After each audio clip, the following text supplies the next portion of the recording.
1912. The Titanic set sail from Southampton. The upper decks housed dozens of millionaires, including prominent businessmen Benjamin Guggenheim and New York socialite Lady Astor. The lower decks held over 1,000 passengers. Now Maloney suspects that the fire played a much more important role in the Titanic disaster than anyone has ever realized. Irish journalist Senan Maloney is investigating if a coal bunker fire on board the Titanic was serious enough to have played a part in the ship's sinking. He's traveled to London, England, to meet world-renowned experts and find answers. How are you doing? How are you? Thanks so much for meeting me. Look at this. Is that the location of a coal bunker? Yeah, that's going into a coal bunker. Amazing. Imperial College London's Dr. Guillermo Rain is one of a tiny handful of scientists specializing in the dynamics of coal fires. This could definitely be because of a smoldering fire. According to Dr. Rain, the coal bunker fire probably started by itself and burned for some time before it was detected. The scary part of smoldering coal is that it doesn't need an ignition event. It's spontaneous, it's what we call self-heating. It doesn't need an arsonist, it doesn't even need an accident. Just the bed of coal, the kernel of the bed will start to very slowly to heat up, but it will continue spreading.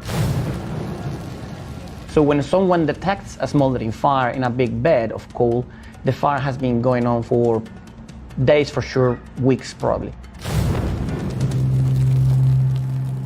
The fire was discovered the day the Titanic set sail from Belfast, but the coal had been loaded into its bunkers 3 weeks earlier. I have accounts from people who went on board at Belfast and who saw a smouldering coal fire in the coal bunker there. Does that mean it must necessarily have been there for weeks already? Yeah. Really? The difficulty is that by the time you get a smell or signs that there is a fire happening in your bunker, it's already too late. And it's really difficult. Smoldering fuels have a range of peak temperatures, maximum temperatures, that go from 500 Celsius to maybe 1,000 Celsius. Burning at over 1,800 degrees Fahrenheit, this accidental fire could explain the dark mark in the photographs.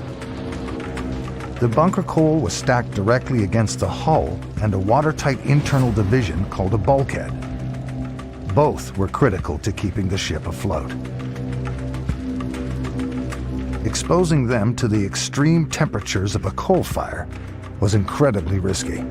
The worst-case scenario is that it starts to affect severely the mechanical properties of the structure.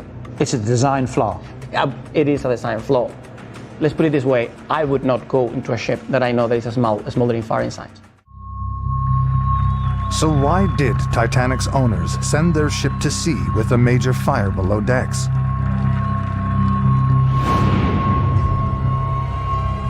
Could the answer lie in the troubled origins of the Titanic and her identical sister ship, the Olympic? On the surface, they were a prestige project for her owners. She is billed in some quarters as Queen of the Ocean, and a spectacular career is envisaged for her. She is literally a wonder of the world. But behind the fanfare, White Star was losing business to its rival Cunard. The company had been bought a few years earlier by American finance magnate J.P. Morgan for an inflated fee of $800 million in today's money. And Morgan's maritime group, IMM, was already in serious debt and struggling to stem its losses.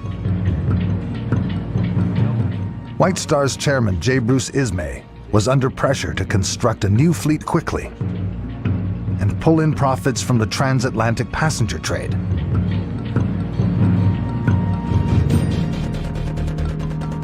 With more questions than answers, Maloney has come to meet author Brad Matson, an expert on the Titanic's construction.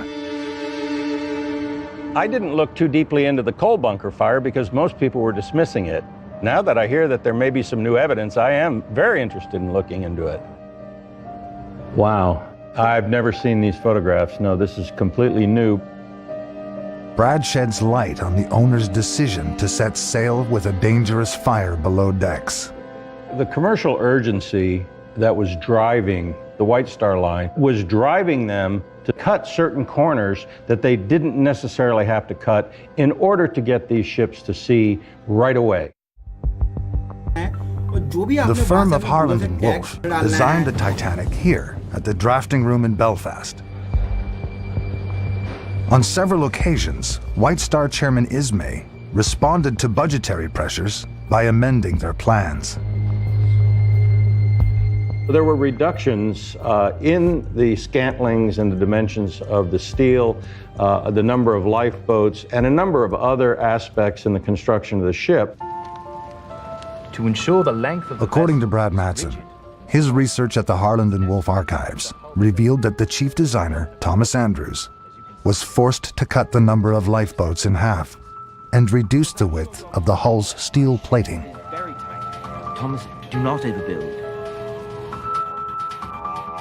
The first warning that White Star had cut a corner too far came in September 1911, when sister ship the Olympic collided with the Royal Navy's HMS Hawke in the English Channel. The photographs show a huge hole punched in the Olympic's hull. The thin, lesser-grade steel was easily ripped apart by the low-speed collision. The damage should have rung alarm bells for the Titanic, says metallurgist Dr. Martin Strangwood. There was a lot of cracking in the steel, which is not a good idea. The bow of the Hawke can actually penetrate in through the whole steel.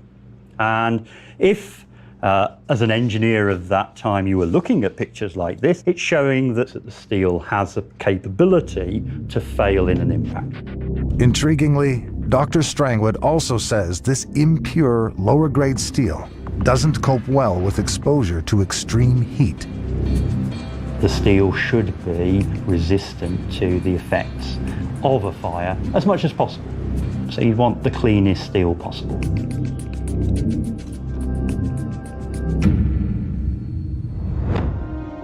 The damage to the Olympic put it out of action for 8 weeks and affected the Titanic's schedule too. Her propeller shaft and blade were transferred to repair the Olympic and get her back out to sea as quickly as possible. This photograph shows the scale of the parts, connecting her steam engines to giant propellers. The repair work cost White Star the equivalent of $22 million and delayed the delivery of the Titanic by a month. Titanic's lucrative maiden voyage had to be postponed. Now, the fire threatened yet another costly delay. Imagine what the newspapers would have done with something like that. White Star ship fails to sail on time. How would that look? Who's buying the next set of tickets, right? I think their finances were so fragile, it could have brought White Star down. How many people would have gotten off if you'd have said, well, folks, there's a fire burning down below. I think I might have gotten off that ship. They're making dangerous decisions that everything is going to be all right. The ship is sailing no matter what. That's right. The Titanic pushed ahead on schedule. She made a brief stop at Queenstown in Ireland before steaming west toward America. The passengers were completely unaware that beneath their feet the fire was now so intense it was endangering the ship's steel structure.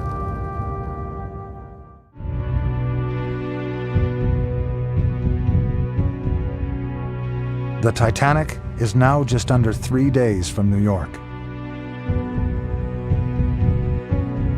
This is one of the Titanic's first-class lounge rooms. Only the wealthiest passengers enjoyed these luxurious salon suites. But as guests enjoyed the new ship, on the bridge, Captain Edward Smith and White Star Chairman Bruce Ismay were receiving wireless warnings that icebergs were drifting into the ship's path.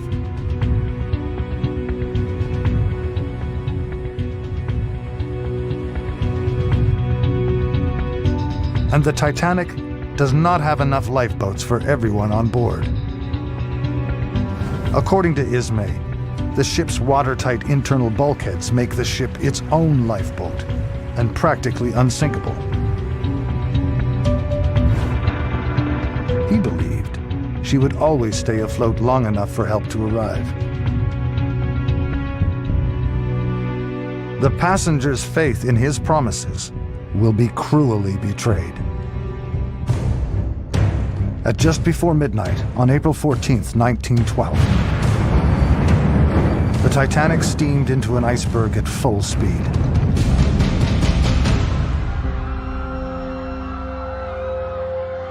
Within hours, she had plunged to the bottom of the ocean. 1,500 people, including young children, froze to death in the icy black Atlantic waters. Their dreams of a new life in America cruelly taken from them.